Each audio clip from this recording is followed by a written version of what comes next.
Same ఇదే. ఈయన ఈయన అంటున్నాడు జిరాక్స్లు తుడుచుకోవడానికి పనికి వస్తాయని అసభ్యంగా మాట్లాడుతున్నారు కదా, అగో ఇదే. మరి ఈ జనవరిలో ఎప్పుడో చేసుకున్నాడు వైజాగ్లో, దాని మీద వార్తలు కూడా వచ్చాయి. ఈయన కూడా వైజాగ్ మన నచ్చినట్టుంది, అక్కడే బాగుంటుంది అని ఆస్తి అక్కడ కొన్నాడు, అంటే రాజధానికి అదే బాగుంటుంది అని అనుకున్నాడు కూడా వచ్చాయి. నెక్స్ట్ చూపించు ఆయన పేరు, అవి ఇది చేయించిన వాళ్ళు పని మూజీ మూజీ మూజీ. సో ఆయన ఏదో some form represented by Nandamuri Balakrishna. ఇది జనవరిలో జరిగింది ట్రాన్సాక్షన్ జరిగింది. కోట్ల రూపాయలు పెట్టి ఆస్తి కొన్నాడు. చంద్రబాబు లెక్క ప్రకారం అది ఆయనది కాదు. ఇప్పుడు ఆ కాగితాలు తుడుచుకోవడానికి పనికొస్తాయి. తర్వాత ఇంకొకటి,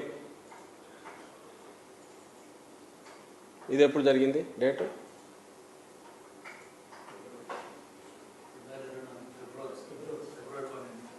ఈ సంవత్సరమే కదా, 24 ఫిబ్రవరి. ఫస్ట్ పేజ్ చూపించమ్మా, ఫస్ట్ పేజ్ చూపించు.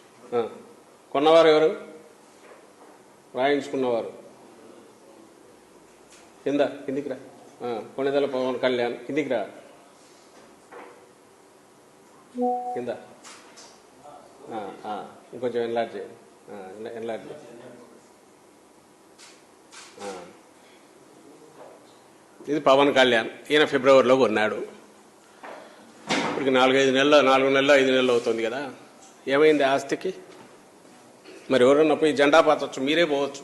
ఇప్పుడు వీళ్ళు చెప్పిన దాని ప్రకారము ఎవరైనా సరే పోయి ఆ ఆస్తిలో జెండా పాతవచ్చు, ఎందుకంటే వాటికి విలువ లేదుగా. మరి అది కరెక్ట్ అయినా ఒప్పుకుంటారా? నిజంగా ఈ విలువ లేదంటే మరి ఆస్తులు కొంటున్నారు, ఇంకా తీస్తే దొరుకుతాయి. మొత్తం నాకు తెలిసి ఇప్పటికి లాస్ట్ మంత్ ఎప్పుడో చాలా ట్రాన్సాక్షన్స్ దండిగా జరిగాయి అన్నారు. ఐ థింక్ ఎన్ని జరిగాయి? 62,93,982 ఇప్పటికి ఇష్యూ చేశారు.